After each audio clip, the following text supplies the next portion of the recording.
So in today's video, we are going to discuss this PYMT, the problem you must try.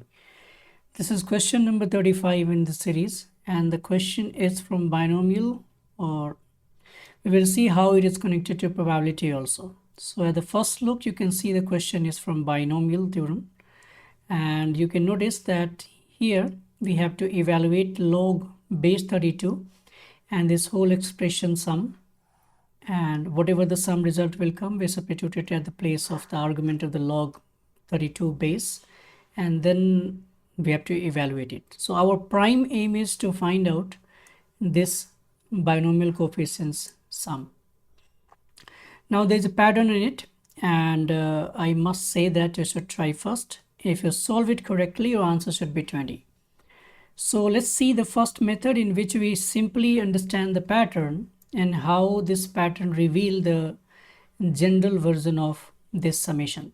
So what is the pattern I want to talk about? Let's see here. If you notice this correctly, this thing is 2 to the power 50, 50C0, plus 2 to the power 49, 51C1, 2 to the power 48, 52C2, and all the way up to 2 to the power 0, 100C, 50. Now notice that if I write this entire thing in the summation format, so by using the summation symbol sigma, what we can write? We can write in this way, that this is the asking the S50, and the R goes from 0 to 50, 2 to the power 50 minus R, because when we substitute R is equal to 0, the first term, I get 2 to the power 50, 50C0. And similarly, if you put R is equal to 1, we get the second term, and so on. When R is equal to 50, we get the last term here. Now, the meaning is that if this is S50, can we identify the pattern from any Sn? So I have assumed this Sn here, and the Sn is the R goes from 0 to n, to the power n minus R, n plus RCR. So I'm finding S1 means n is equal to 1, and by substituting R is equal to 0 to 1 in this formula, I get this thing as 2 into 1, so 0 plus 2 to the power 0, 2C1, and that will give you 4 by simplifying. Similarly, for S2, I have to add them 0 to 2, and then again we expand it till 0 to 2, and we get this sum as 16. Similarly, for S3, I have R is equal to 0 to 3, and so on, all the way up to 63 here, and that will give you 64. Similarly, S4. So if we observe this pattern, what we can observe it? This, we have to connect this subscript and this 4, this subscript and this 16, this 3 and this, and so on. So how do we connect this thing? This I can write as 2 to the power 2 into 1. This I can write 2 to the power 2 into 2, because here is the subscript, here is the subscript. Similarly, this I can write 2 to the power 2 into 3, and similarly this is 2 into 4 at the power of 2.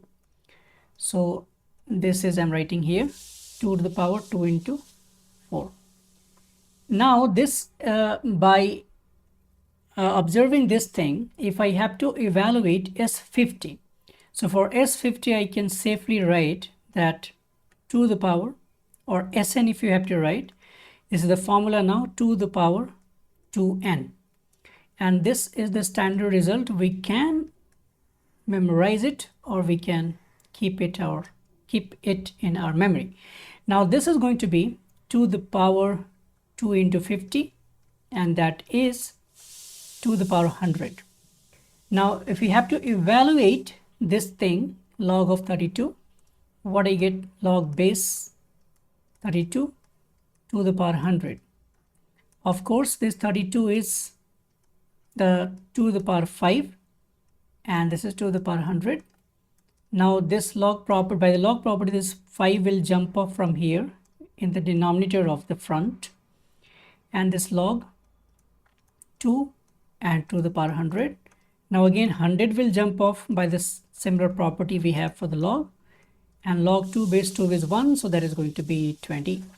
So this is our way to find it in this simpler version, in which we identify the pattern by observing the few terms from the beginning.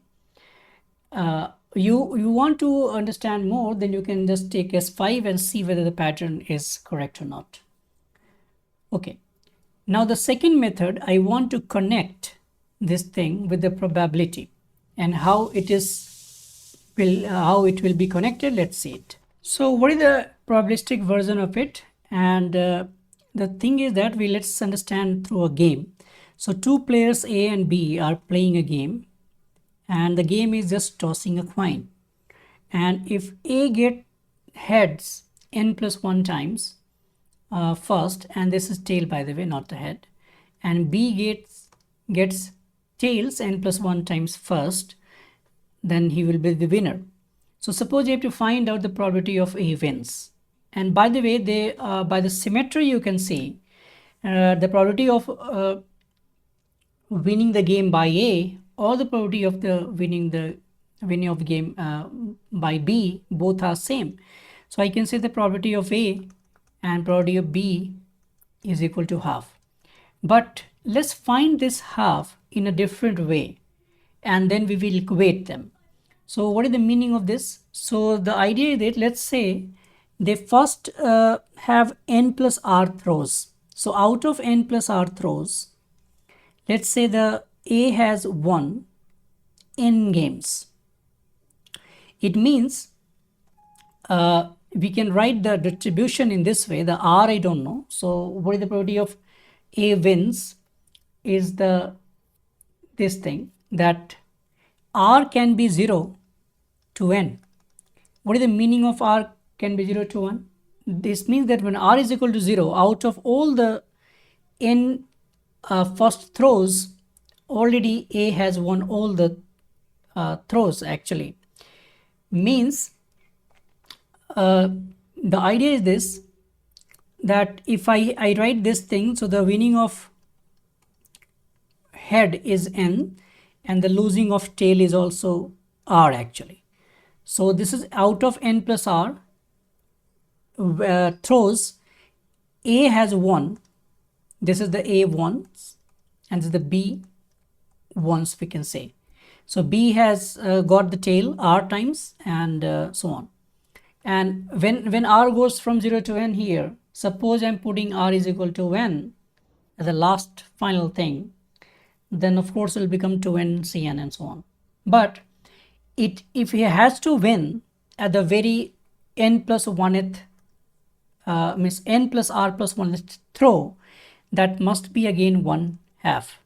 So this is the chance of getting A again, and this must be equal to half, isn't it? Now what we can do here, I can just write r goes from 0 to n, and this is n plus r, cn or cr, doesn't matter, because this n plus r cn I have written there, but doesn't matter because n plus r cn is equal to n plus r cr, because in the original question we have r there, not the n. So that's not a problem. Now this I can write here half n plus r, and half n plus r I can write, and this half and half get cancelled. Now of course what I can do here, I can multiply the entire equation by 2 to the power 2n, because n, this summation is not obliged on the value of n, because this summation index is r, so I can multiply with any constant number. So I can get here r goes from 0 to n plus r c r, and this I'm multiplying with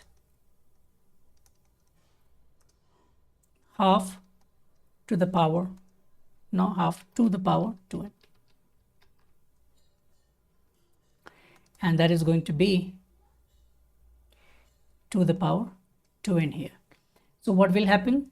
On the left hand side I have summation r goes from 0 to n plus or CR, and you can notice that this is going to be to the power negative of n plus n minus r. So this I can write directly to the power n minus r, and that is, we already established this thing. There are some other versions of it. There's an algebraic version in which we can apply some Taylor series with using calculus and all. There's a combinatorial version of it also, but those are actually a little bit lengthy and also a little bit tough to understand. So these are the two easiest method I suppose students should learn. So you can try this question by your own also, and if you get some other idea, that will be what's shareable, and you can share to me. So that's all for today's video. See you in the next video with some other good questions or problems what I think you must try. Till then, stay math active.